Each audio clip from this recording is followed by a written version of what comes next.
Welcome back to The Explainer. Today, we're unpacking something truly fascinating, a text called Hints to Find Happiness.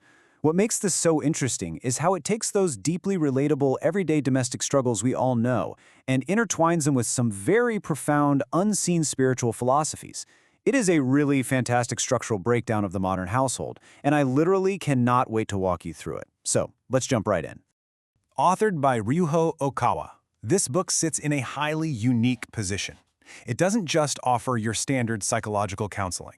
Instead, it blends highly practical, boots-on-the-ground domestic advice with very specific, esoteric spiritual mechanics. It essentially bridges the gap between what we might argue about at the dinner table and the unseen energies that the author argues are actually governing our lives. Here is our roadmap for today. First, we'll look at the reality of marital crises. Then, preventing late-life divorce, followed by the self-responsibility principle, spiritual causes of discord, and finally, restoring family harmony. Starting with Section 1, the reality of marital crisis. We're starting right on the surface, looking at the everyday pressures that fracture modern marriages. The text presents a really grounded view of why couples fight, highlighting issues that range from unmotivated husbands all the way to the severe crisis of domestic violence. It points out that in our modern era, dual incomes often lead to sheer, utter physical exhaustion. I mean, when both spouses are working incredibly hard, managing a home flawlessly becomes near impossible. This exhaustion breeds emotional instability. Your capacity for peace just drops. You know how it is, you come home totally drained, your idealized expectations of a perfect home aren't met, and boom, friction happens. It's a practical sociological observation that honestly resonates with almost everyone. The crucial point the author makes for this surface layer is actually quite simple. Lower your expectation levels. We put way too much pressure on our partners to be absolutely perfect. The text suggests returning to the basics of connection with inexpensive, nostalgic gestures. We're talking about things like buying a few flowers or just going for a walk, maybe visiting a coffee shop together like you did when you were newlyweds. It's about resetting your baseline of joy without spending a fortune, taking that heavy pressure right off the relationship. Moving into Section 2, preventing late-life divorce. The text addresses a specific, growing crisis in a lot of detail, and that's late-life divorce, after a couple reaches retirement. The author uses this really striking, almost brutal metaphor directly in the book. He says that husbands who were entirely devoted to their companies can become oversized trash, or sodagomi in Japanese, upon retirement. Think about it. If a husband has completely neglected his home life for decades, suddenly being home all day, every day, turns him into a massive, stressful burden for the wife.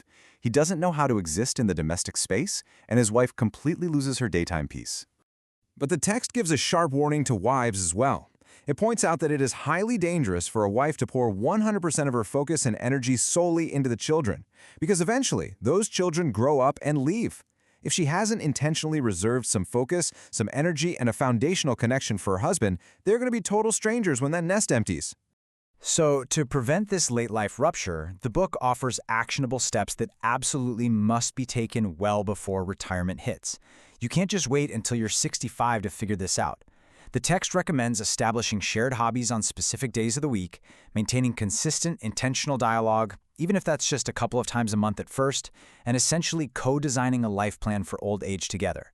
The whole goal is to gradually deepen the marital bond so that when the husband's career finally ends, you are stepping into a shared life you've actively cultivated rather than just avoid. Okay, Section 3, the self-responsibility principle. This brings us to the core philosophical hinge of the author's entire argument. We are now shifting from sociology and practical psychology to deep personal accountability. The text introduces the principle of self-responsibility. The author posits that everything in your life, including the success or failure of your marriage, is ultimately determined by your own free will. It demands thorough self-reflection. It actually goes so far as to say that even guardian spirits or higher powers cannot override your own deep-seated choices and mindset. If a marriage breaks down, it is ultimately a result of the choices and the spiritual state of the individuals involved. Basically, you are the architect of your own reality. Now, this is where our explainer takes a really fascinating turn. We've talked about stress, we've talked about retirement and self-reflection, but what if the root of severe marital disharmony isn't just everyday stress? What if it's something entirely unseen? Let's peel back that final layer.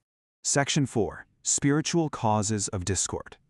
This is where we enter the esoteric layer, where the author attributes severe, intractable domestic problems to literal spiritual interference. The book diagnoses certain highly toxic behaviors, like relentless nagging, constantly fixating on a partner's flaws, or harboring deep resentments, as potential possession by what it calls a snake-type animal spirit. It even suggests that sudden, unexplained physical ailments, like nerve pain or severe headaches in the home, can be physical manifestations of this negative spiritual presence. It's a framework that treats toxic negativity not just as a bad mood, but as an invasive spiritual force. So how does the text say you deal with this? Well, importantly, the author notes that spouses act as a mirror to one another. If your partner is emitting negative, nagging energy and you complain and nag right back, you are actually feeding and strengthening that negative spiritual presence. You're aligning with it. Therefore, the absolute first step goes right back to that principle of self-responsibility. You must change your own mindset first, rather than trying to force your partner to change. Which brings us to our final section, restoring family harmony. Let's look at how the author says we can actively cleanse the home. The book uses a very vivid, relatable metaphor here. The author warns, do not become the family judge. When you act as a judge in your own home, constantly evaluating, criticizing, and finding your spouse or children guilty of minor infractions, you invite evil spirits in. This highly critical lens causes everyone in the house to view each other negatively, which completely destroys the sanctuary of the home. To drive these negative influences out, the text provides a literal step-by-step method. Step 1, as we just saw, is to immediately stop acting as the judge and stop complaining. Step 2 is self-awareness. You have to recognize when your bad mood is actually external negativity influencing you. And Step 3 is deepening one's faith and religious state. The author actually recommends playing religious discourses in the house, claiming that listening to these teachings, even quietly while you're doing chores or sleeping, acts as a sort of spiritual repellent. It fundamentally shifts the energy and drives evil spirits away. And that brings us to the end of our breakdown. It is an incredibly unique framework, right? Moving from the highly practical advice of buying flowers and sharing a life plan for old age, all the way to understanding our spouses as spiritual mirrors and actively cleansing the home's energy. It leaves us with a really profound question to reflect on. How might our own internal thoughts, our judgments, and the unseen energies we bring into our homes be shaping our everyday domestic reality? Thank you so much for learning with me today, and I hope this structured look gave you a fresh perspective on the hidden layers of marital harmony.